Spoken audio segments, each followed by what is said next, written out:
appreciate you guys for having me here today. Really blessed to speak at this event. Humbled to be in the position I'm in now at this age. Just want to start off by introducing myself. Born and raised in Madisonville, Louisiana.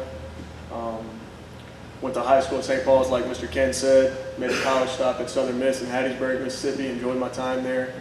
Spent 2 years at Southern Miss, and then I came back home. Finished out my undergrad at LSU. Got a finance degree at LSU, all while working as a student worker and player personnel. And working with the offense, I was just trying to get my hands on anything in LSU football, staying in the building, putting in hours. So really enjoyed my time as an undergrad. And then as soon as I graduated, I was asking Coach O, I said, hey, look, Coach, I don't really know how this process works. I don't know if I need to leave this building to come back, but I want to be here. What can I do here? I don't care if it's volunteer. It wasn't about the money for me. And he put the papers right in front of me and said, I'm not letting you go anywhere. So hired me full-time. I'm grateful to this day for Coach O giving me that opportunity. So I spent last season as a player personnel analyst, working with quarterbacks, running backs, and receivers, identifying talent all around the country. It used to be a lot of Louisiana heavy, which we're still Louisiana first, but we've developed a national brand in recruiting. So got to keep it rolling, and it's a lot of tape to watch, a lot of film to put in front of our coaches. So it's a fun time for me, and especially working for a head coach like Coach O. He loves watching tape. He recruits. It's recruit or die. He wakes up in the morning at 5:30. I get phone calls. It's the first thing on his mind. He goes to sleep at 11 p.m. It's the last thing he talks about. So Coach O is a recruiter at heart. Our new athletic director, Mr. Scott Woodward, comes in my office every day, actually scrapes the board with us, looking at guys, talking, hey, how we doing in Houston, Texas? How we doing in Louisiana? How we doing in Baton Rouge? Making sure we're touching all of our bullet points. And that's huge for me because that's my job. And to have your head coach and your athletic director on board and putting an emphasis on recruiting, that's so important to me. That makes my job that much more crucial. So I engage with them on a daily basis. So going after last season, had some moving parts.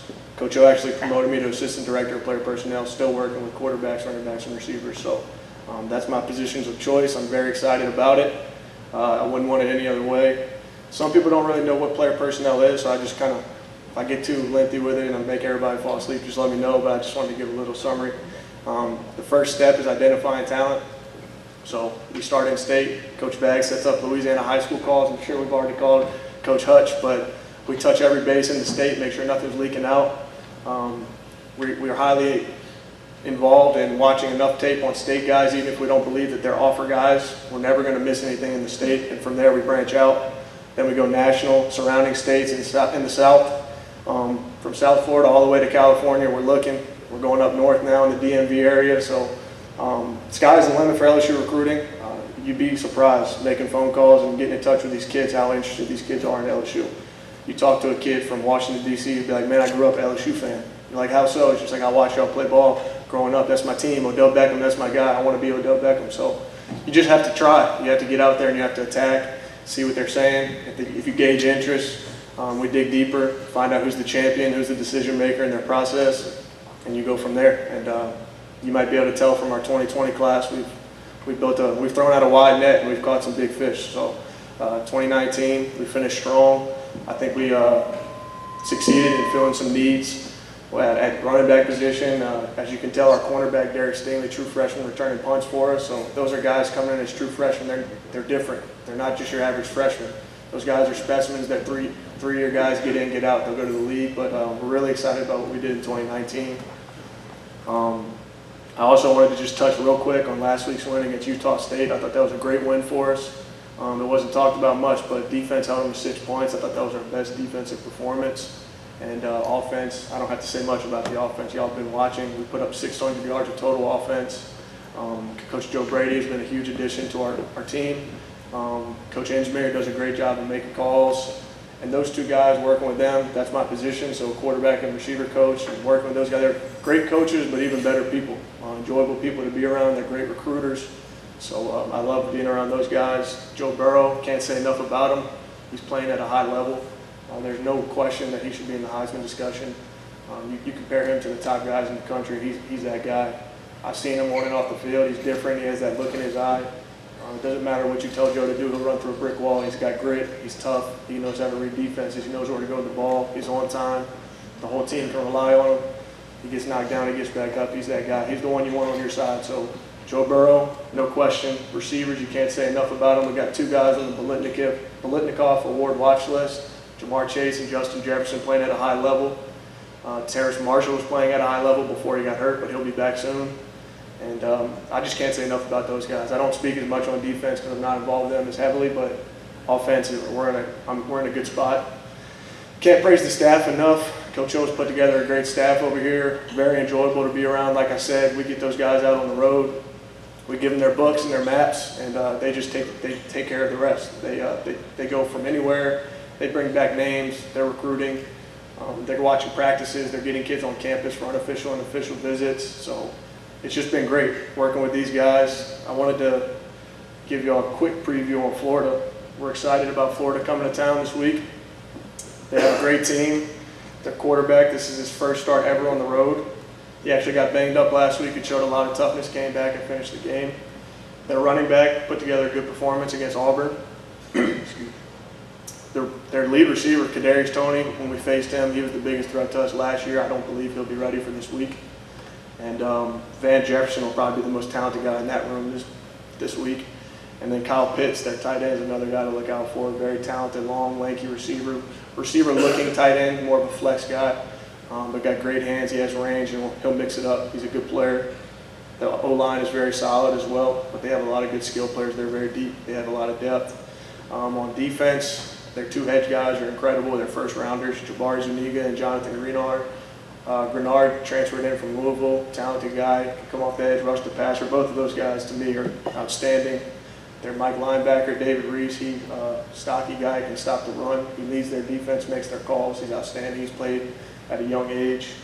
And then the best guy on their defense is their corner, C.J. Henderson. He's from South Florida. He's a no-brainer, top 10 pick. He can run, he can cover, he can tackle. He does it all. So this team's very talented. I think it's a great matchup for us. We're really excited to see them, and we're really more excited that it's in Death Valley. So it's a night game.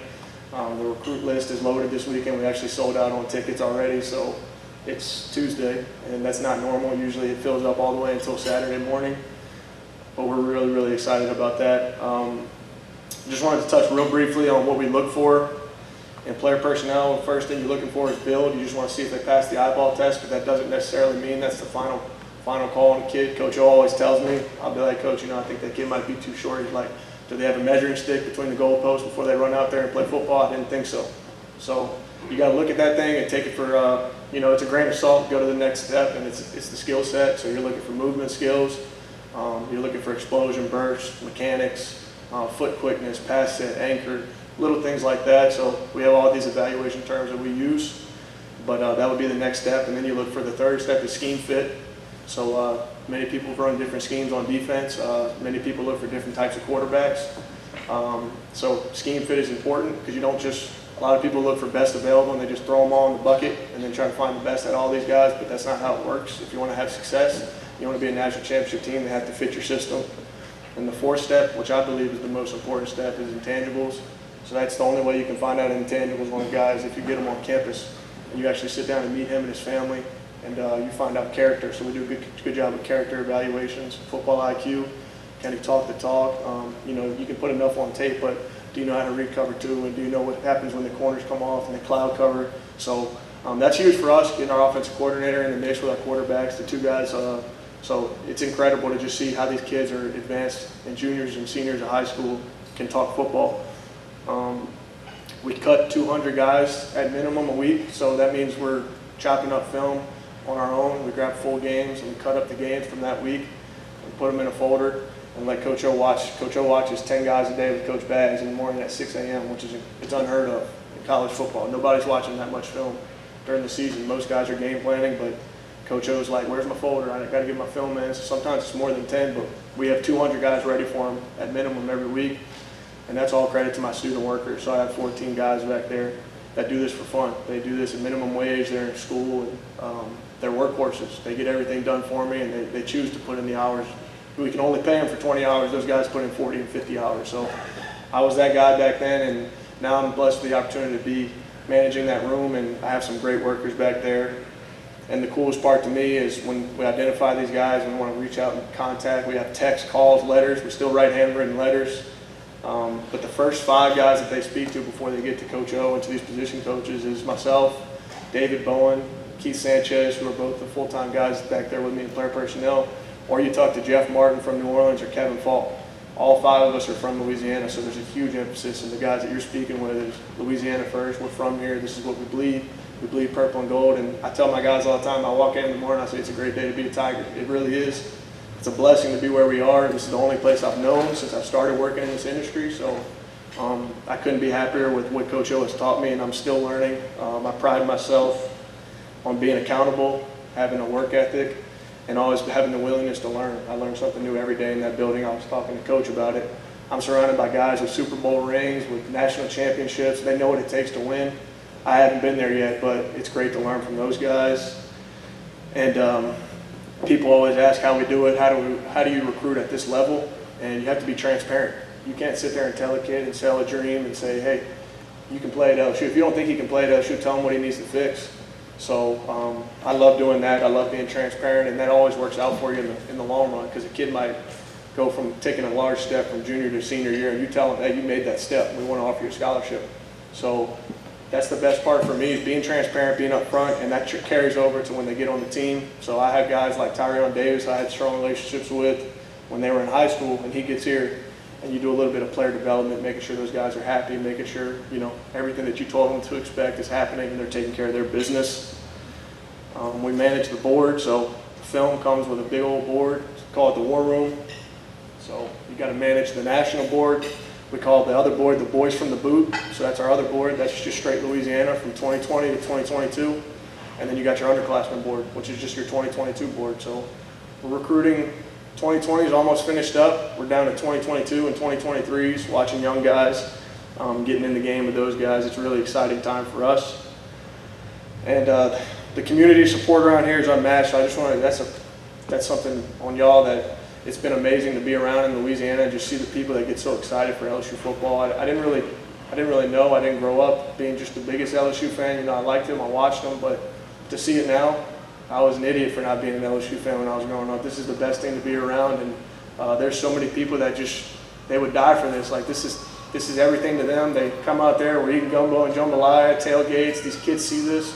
There's no reason you wouldn't want to play here if you're from here. So I tell these guys, if you're from Louisiana, this is home, and if you're not from here, it's a home away from home, because you can come in here and you can kind of feel the brotherhood within our locker room, but you can also tell the family atmosphere. You come on an official visit, you're spending time with Coach O and his wife, you're spending time with your position coach and his wife, you're eating meals. It's a 3-day trip that we get to pay on our dollar, and it's the best time. They've never seen something like it. You get 5 official visits, but you can only take 1 to us. I wish they could take all 5 to LSU, but they can't. So they take 1 to us, and that's all it usually takes. Those guys come here, and you can seal the deal by showing them we don't have to put on a front and do anything out of the ordinary. You just show them what we're about. And that's really exciting for me to you have to get these guys on campus. So the process starts with, identifying them and getting them here. But the spring, our coaches go out to see them. But the summer is the biggest part for Coach O. And that's the biggest part for me, because I don't get to go out on the road and see these guys with my own eyes. So if you get them to camp, Coach O will praise you for days, because you get to actually get a live eval. We get to put them through drills. We call it the blender. Put them through the blender. You got to see them in person, put them through individual drills, see how they take coaching, see how they go through the individual one-on-ones and 7-on-7 if you're a skill player. If not, you go through pass rush, O-line, D-line. We see all these things, and that's the best part for us. You get a live eval. Some of these kids, get insulted, like, why do you want me to come to camp? But we want everybody to come to camp. The guys we signed last year's class out of 25, I want to say it was 22 guys came to camp. So it's crucial for us, and it's not that we're questioning you, it's just that we want to validate that we're taking you to win national championships. And I know I'm running long, so I'll close out by just saying, like I was going on about, this is building a national championship caliber team. We're recruiting at a high level. It's all starting with our head coach. He's built the national brand. He's on the cutting edge of everything. He's always ahead of the next thing to pop up. We've always found unique ways, and we've attacked it. We never left anything unraveled, and the support staff is growing by the day. Coach O has just put together a humongous staff, surrounded by guys you find a new analyst in the building every day, just popping out of a doorway. You don't even know who he is, and then you find out he's been coaching for 32 years. He's been this and this many championships, so that's huge for me. A quick fun fact is we have 60 guys on our team from Louisiana. That means more than you know to us at LSU, is that 60 guys in their state wanted to represent, whether it's walk-on or scholarship. Most of them scholarship, but that's huge for us. The staff is completely covered with Louisiana everywhere you look.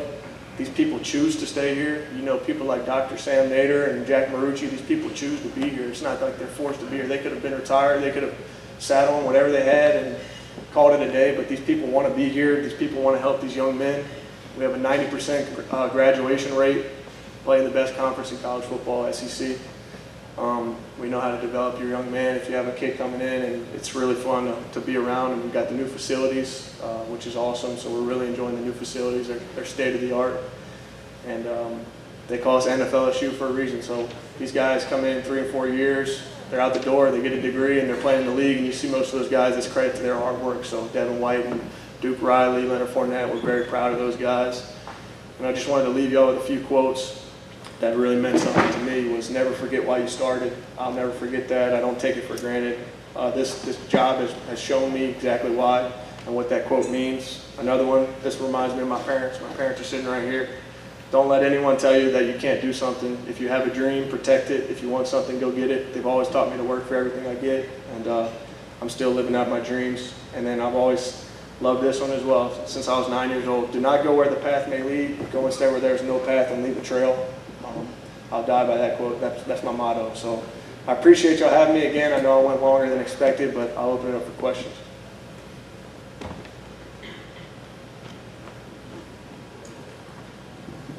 Hey, Coach, you mentioned about the facilities, and you know all the press that the new locker room got. Are you now seeing the results of that hard work and all that improvements in the recruiting trail? And also, when you talk about recruiting Louisiana, obviously y'all can't take everybody, and Louisiana is full of talent. Yes, sir. Do you encourage them to stay in state to play if you can't take them? Yes, sir. So I'll start off with the facilities. It was an amazing result.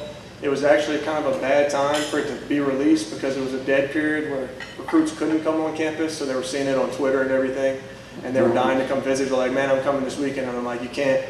But as soon as we opened it up, they had kids running through. We had unofficial visits, and it was nuts. So the reviews were rave reviews. It's amazing. I walked through there. Half our team's taking a nap in their nap pods. I've never seen something like it. So during fall camp, it was incredible. Like, they have a little slot for your iPad to watch film and listen to your music. You plug in your phone. It was just what you're seeing now on the field is a result of those new facilities. Those guys, no one left the facility. They're all watching film together. They had their blankets in there. There was no reason they would have rather not be anywhere else. They were right there with their team in between meetings. Everything was football. Everything was them. It was all about us. So I think it was the best thing that ever happened to us. And on the recruiting front, it's been amazing. So everybody, we were recruiting at a high level without the facilities. Our facilities were outdated, but now that we're there, state of the art, there's no reason kids shouldn't want to come here. And then, what was your second question? I'm sorry. Do you encourage the kids that you can't take? Oh, yes. So like I was talking about summer camps, I have good relationships with Tulane, UL Monroe, Lafayette, Nichols, McNeese. Those head coaches are always around us. My mentor is J.J. McCluskey at Tulane, DB coach. We're talking frequently about these guys. Hey, look, if you don't end up here, you should end up with y'all. We're recruiting the same kids. Some fall, some don't. Some end up here. And it's a great relationship. All the state has worked together. We haven't had people from the outside coming into camps. It's all in-state schools. So it's an open line of communication. We're talking the talk with each other and evaluating these guys together. That's why when we get them to camp, some of them are not for us. Some of them are for Lafayette or Tulane to look at. And so, yeah, it's hand in hand. Yes, sir. Any other questions? Thank you.